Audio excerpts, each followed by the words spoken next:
जय जवाहर दोस्तों, मैं चुरामन साहू और आप सब देख रहे हैं हमारा छत्तीसगढ़ न्यूज।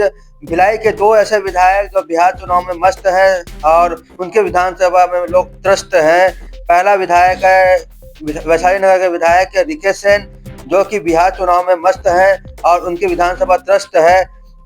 दूसरा विधायक है कांग्रेस के देवेंद्र यादव जी, जो बिहार चुनाव में कई दिनों से बिहार चुनाव में मस्त हैं, लेकिन उनके विधानसभा त्रस्त है। आप देख सकते हैं, मैं इन दोनों विधायकों से कहना चाहता हूं, अगर आप लोगों को भिलाई का हाल ऐसे ही करना है तो आप 1 महीने के लिए मेरे हाथ में विधानसभा सौंप दें और मैं दिखाता हूं कि किस तरह विधानसभा को चलाया जाता है और किस तरह लोगों की सेवा किया जाता है। ना कि बिहार चुनाव में जाकर आप भिलाई के लोगों की सेवा कर रहे हैं।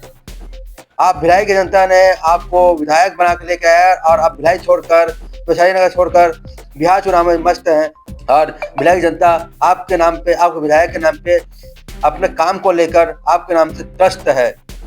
अगर आप लोग को ऐसे ही करना है तो 2 महीने के लिए मेरे हाथ में सौंप देते हैं, मैं चला के दिखाता किस तरह विधानसभा चलाया जाता है।